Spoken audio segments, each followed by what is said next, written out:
बिस्मिल्लाहिर्रहमानिर्रहीम। अस्सलामुअलैकुम वरहमतुल्लाहि वबरकातुह।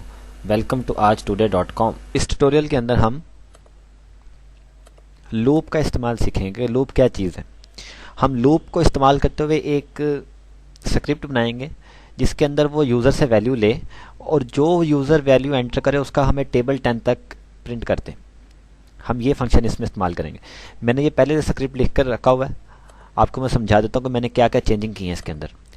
पहला स्क्रिप्ट तो वही है जो पहले भी आपने देखा है पिछली वीडियोस में, या ये भी वही है। सिर्फ मैंने ये किया कि यहाँ से सेकंड वैल्यू को ख़त्म कर दिया क्योंकि हमने सिर्फ एक वैल्यू से ही टेबल को प्रिंट करवाना है।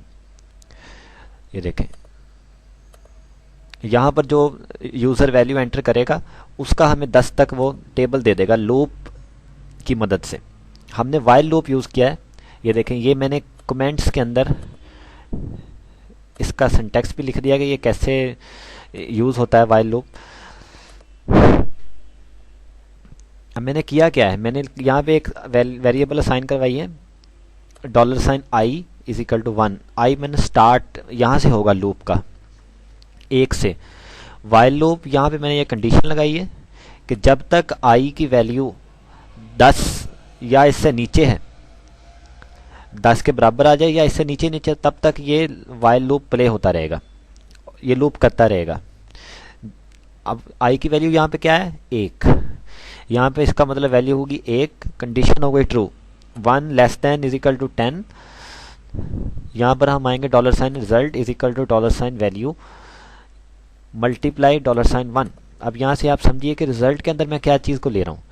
वैल्यू क्या एंटर की है, मिसाल के तौर पर 2 एंटर किया यूज़र ने, 2 को मल्टीप्लाई कर रहा है 1 के साथ। इस वक्त i की वैल्यू 1 है ना, 2 को मल्टीप्लाई किया 1 के साथ और रिजल्ट क्या आया 2। यहाँ पे हमने लिख दिया एको वैल्यू 1। ये ऐसे ही लिखेगा, वैल्यू 1 जो होगी 2 मल्टीप्लाई 1 इज इक्वल टू 2, ये प्रिंट हो जाएगा। अब यहाँ पे हमने क्या किया है, $i plus plus increment operator use किया है हमने। इसका मतलब ये होगा कि ये अगर यहाँ पर वैल्यू 1 है i की, जब ये आएगा तो ये इसके अंदर 1 का इजाफा कर देगा, i को प्लस प्लस कर देगा, यानी i को 2 कर देगा। जब ये वैल्यू 2 हो जाएगी फिर ये दोबारा वापस जाएगा, 2 हो जाएगी फिर इस तरह 2 का एंटर करेगा। इसी तरह जब यहाँ पर आएगा इसको 3 कर देगा, इसी तरह 10 कर देगा। जब 10 कर देगा तो ये फिर भी चलेगा क्योंकि हमने इजिकल को साइन भी इस्तेमाल किया हुआ है। जब इसकी वैल्यू 11 हो जाएगी तो ये कंडीशन फॉल्स हो जाएगी, ठीक है। उस वक्त ये लूप रन नहीं होगा, ये यहाँ से सीधा बाहर आ जाएगा और ये स्क्रिप्ट ख़त्म हो जाएगा। अब इसको ट्राई करते हैं ब्राउज़र के अंदर। आइए प्रीव्यू इन फायरफॉक्स। ये देखें, अब यहाँ पर हमने कोई भी टेबल जो 10 तक लिख दे उसको वैल्यू देते हैं। हम इस कहते हैं 3 का टेबल लिख दो, सबमिट करते हैं। ये देखें, मैंने सबमिट किया टेबल ऑफ 3। ये देखें, इसने 3 का टेबल हमें 10 तक लिख के दे दिया।